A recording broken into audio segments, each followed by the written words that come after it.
welcome to St. Joseph University online platform. Today we'll be with me, Mr. Sebastian, presenting to you Geography 2, Form 6 Geography 2, which is basically based in human and economic geography. Welcome and enjoy our today's session. So as I have said, Geography 2 covering the human and economic geography. Possibly we have different topics to make in today's discussion. Topic number 1 will be human population development. Topic 2 will be question from agricultural development. Question number 3 will be from the mining or power and energy. Other questions will be from the sector of transport and communication, sustainable forest, and the part of tourism. Welcome and enjoy our platform. So question number 1 states, planning without population data will be difficult. Justify this quotation and show 3 conventional sources of demographic data. So a part of this question is describing the uses of population data for planning. Population data for planning. Uses or importance of population data for planning. So the question needs us to describe the importance of having population data in relation to planning. Population means a number of people or a group of people residing or living in a geographical unit per time. A population can be high or moderate or low, depending on the amount of the people live or survive within the geographical unit. So a population is covering or has different features, including an even distribution, density of it, the population ratio or sex ratio, that's female in relation to male, and other features. The other term to make in this question is population data, which means an information pertaining to the geographical unit or an information regarding the population. This information have different parameters, including age and sex, including their activities, that's economic status of the community, marital status, and the other features of the demography or other features of the population. So population data has different sources. Population data can be collected in different sources. One source is traditional means of collecting data, and the other is non-traditional way of collecting data. For that question, which is conventional data collection or conventional source of data, is basically describing the traditional source of data, which is number 1, traditional source of data. Number 1 is what we call census. Number 2 is sample survey. Number 3 is what we call veto registration. So those are traditional or conventional source of demographic data. So by starting with the census means a process of collecting data or compiling demographic data based on the demographic parameters such as age, sex, marital status, the economic level of a community or economic level of people, maybe being rich or a poor in their families, the level of dependence, that's the dependence ratio, which means number of dependents in relation to workers in a community, and other demographic parameters. So census is very important as it is used for planning, as a population or government can plan for having the number of people in relation to the limitation or limit of the social services. For instance, a government can plan to have the educational services due to availability of the population growth or rising number of people in relation to the available schools or institutions or any facilities like universities.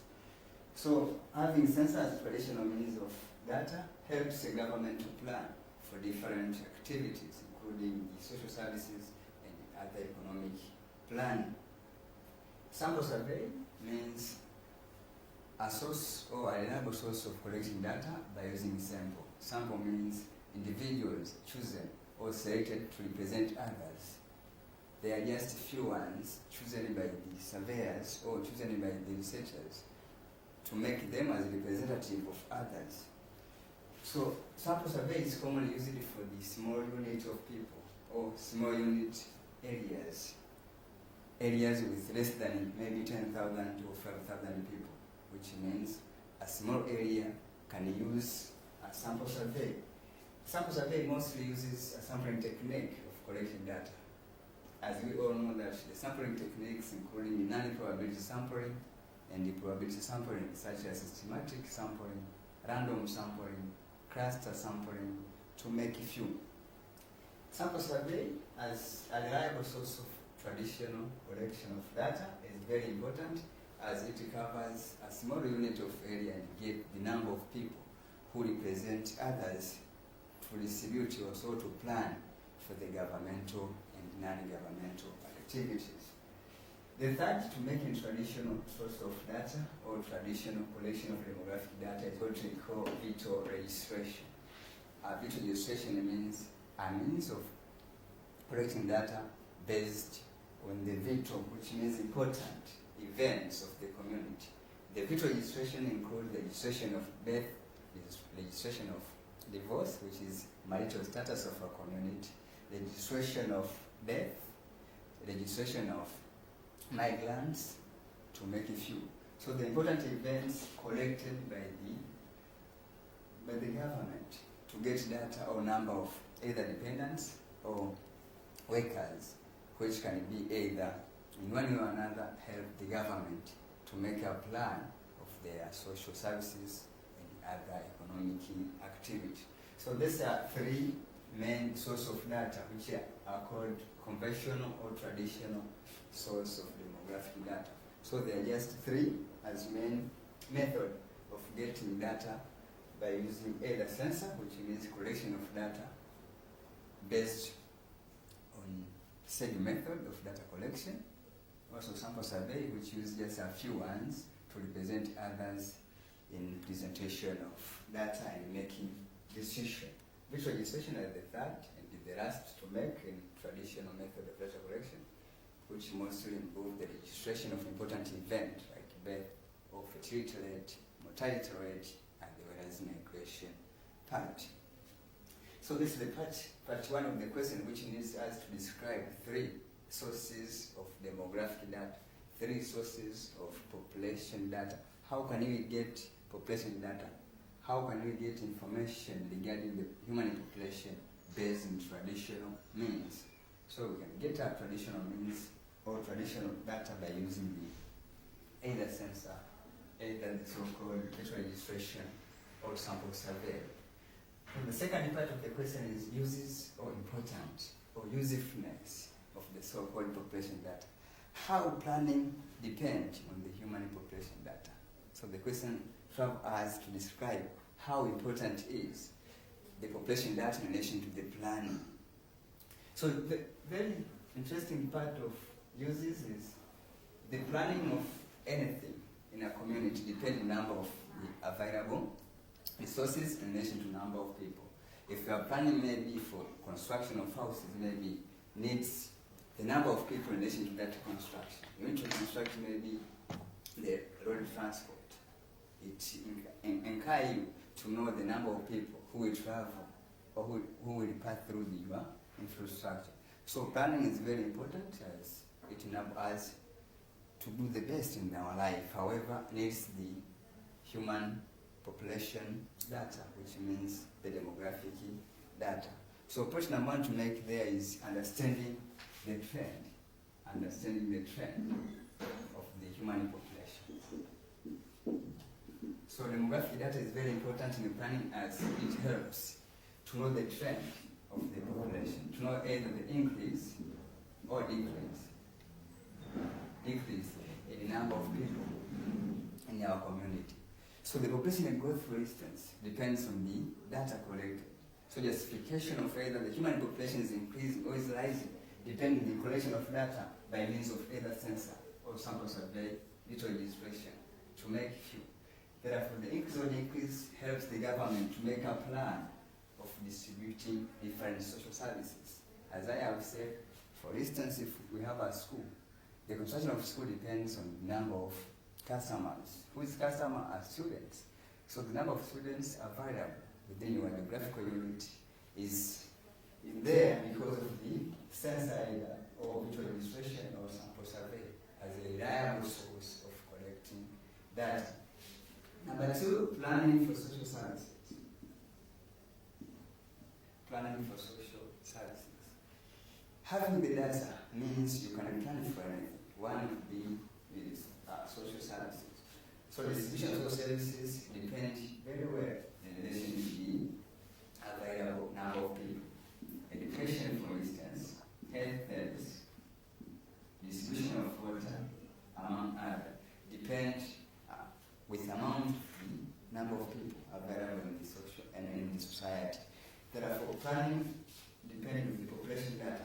As we have said, having population data means you can have a total number of people residing in a geographical unit. Number three to make is planning for population control. Plan for population control.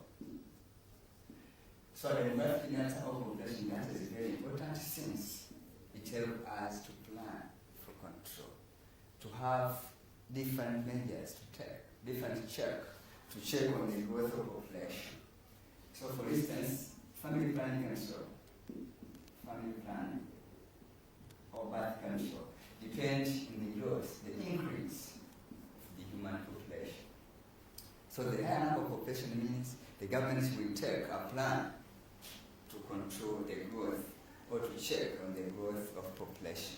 Therefore, planning is important in relation to demographic data. So having demographic data means you can have a plan, which plan is to control a human population, to control the growth of population. Number four to make is what we call to check on the population change. To check on the population change.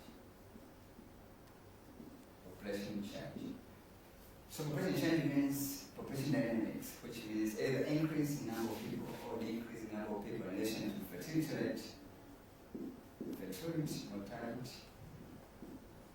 and migration.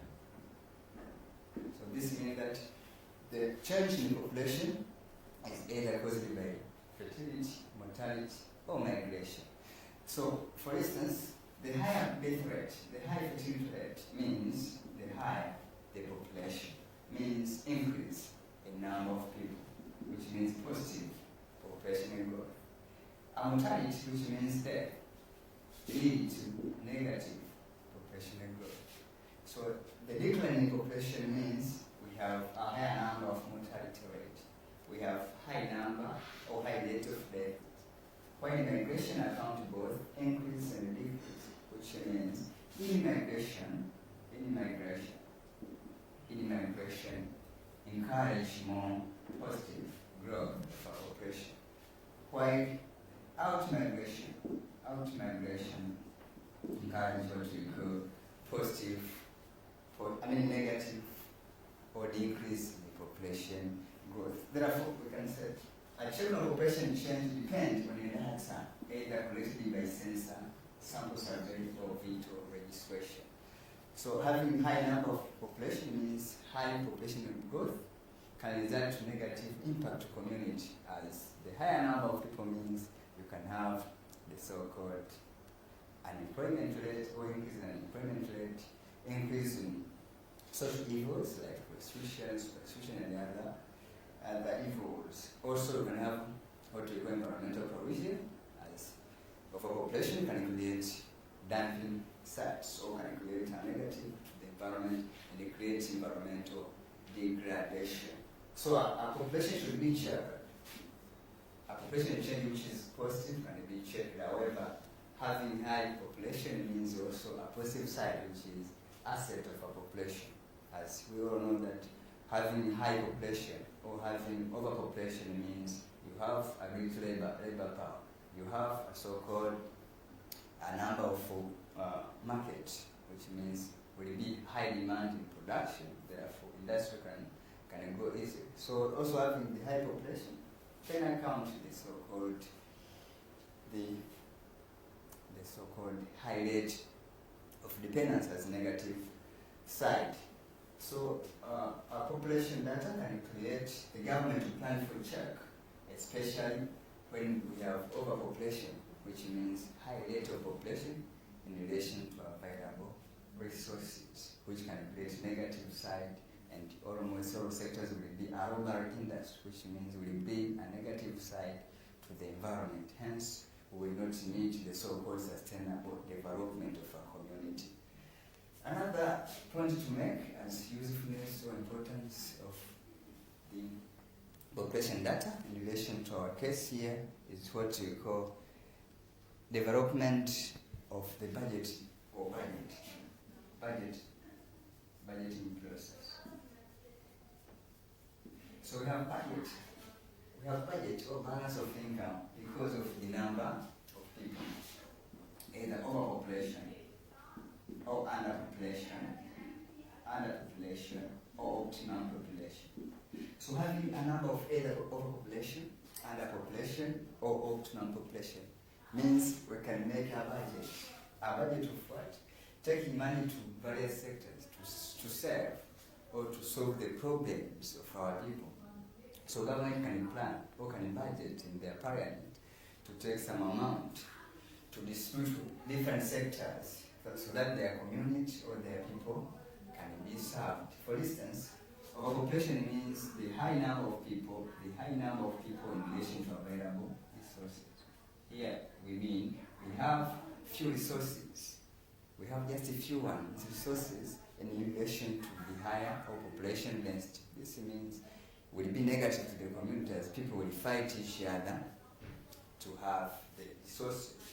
Underpopulation means we have a few people in relation to many resources. So here you mean many resources are available, which means greater, while the people there you are a few ones. This is somewhat a challenge or a bit challenging as some resources can be accessed or cannot be extracted by community, as we have just a few ones who cannot extract everything. For instance, we have a ton of 100 ton of the minerals like gold, but a consumer is only just one, which means one person cannot just extract the 100 ton of that mineral. So having underpopulation also is a bit challenging. Population studies as having many resources with a few ones means we have a little extraction of those resources. Optimum population means a balance between available resources and the people. So according to theorists like Malthus, like Esther Boslap, they always argue that the community must have the so-called optimum population, which means having just a little number of people versus a little resources, or having greater number of people also in other side greater resources, which means we have a plenty of resources, also a plenty of the consumer. This means a balance of resources available versus the community. The resources available can be easily extracted by the community. So we are always argue to have this balance because it balance or it budgets all resources available in the community. So those were some 5 very important usefulness of having population data in relation to planning, as having demographic data means you can show the trend, you can show the increase or decrease in the amount of people, which means you can show the rise or fall in population. Having also a number of people or population data means you can distribute easily the social services. Social services like education, health, water, electricity, among others, can be easily accessible by the community in relation to the planning of the government as related to the so-called population data. Number 3, as we have described, is check on growth by controlling it. So population control, which means the family planning or birth control or birth family planning can be easily, been put in place because of the data obtained through either census, sample survey, or veto registration. Also, we can check on changes, either caused by fertility, mortality, and migration. As we have said, yes, fertility, mortality, and migration is what accounts for the component of population dynamics, a component of population change, which means either positively, negatively, as we did in this presentation. Budgeting processes, as also we have linked it to overpopulation, underpopulation, and optimum population. So we have seen that having overpopulation is both advantageous and disadvantageous. Having underpopulation also has many advantages, however also disadvantages. Optimum population is ideally a nightmare to many countries, but one of the best approach to have development in our community. That is a balance between resources available versus a balance of number in terms of population growth. So generally, we can say human population is both an asset and a liability. So our conclusive remark here is having human population is both an asset and a liability. It's an asset, which means it's an advantage as it creates knowledge, as it creates innovation. Having many people means you can have innovation, which lies to development of technology. Also, the second to make an asset of population is what we call market-based. Having a large number of people means market. So you can have many development in terms of industrial development because of having many people. However, also I have said high population also encourage labor supply. The large number you have in a community means you have a skilled labor, semi-skilled labor versus unskilled labor. In the other side, the other part of overpopulation or human population is negative side or negative impact, which means having large number of people means you create mass unemployment. Of population of an area means we have a competition in terms of cost of jobs. Therefore, our population can create unemployment or massive unemployment.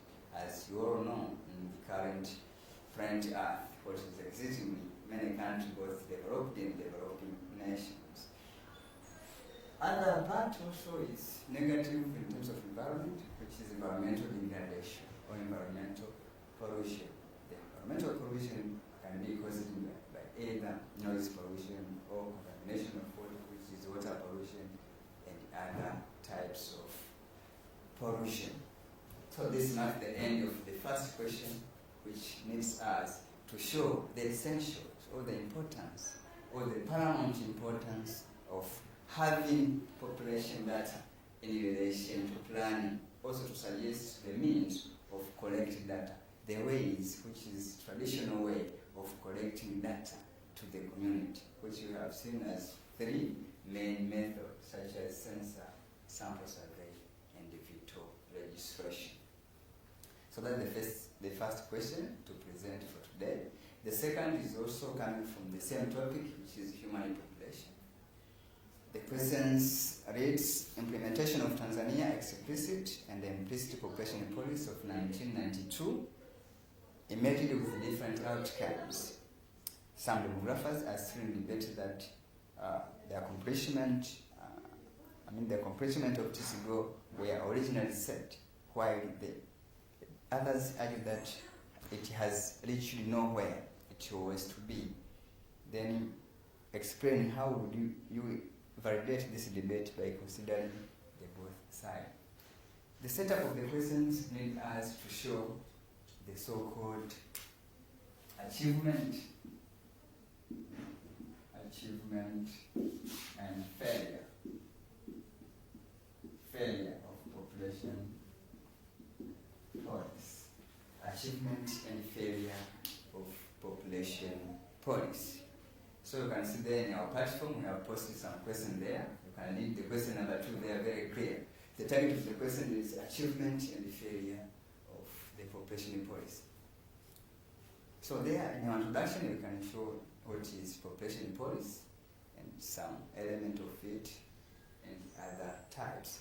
So occupation policy means a demographic documents, a document or statement or laws or principles that can be set by the community or set by government or set by individuals to accomplish their goal.